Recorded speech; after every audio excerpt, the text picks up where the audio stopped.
12টা বেজে গেছে, কেকটা কেটে আমাদেরকে এবার উদ্ধার করুন।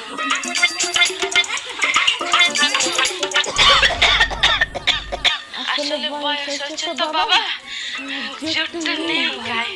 এবার দেখ তোর মা কেমন করে কেক কাটে।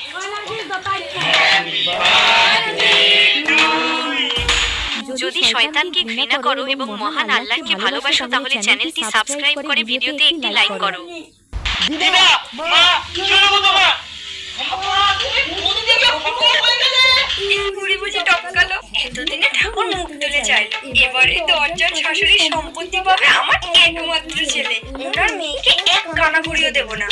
মা ও মা কি হলো গো তোমার? হায় ভগবান, তুমি এতদিন ছেড়ে পাও না আমাদের। তাড়াতাড়ি বাবা, সেঞ্চুরি গো সেঞ্চুরি। কি করে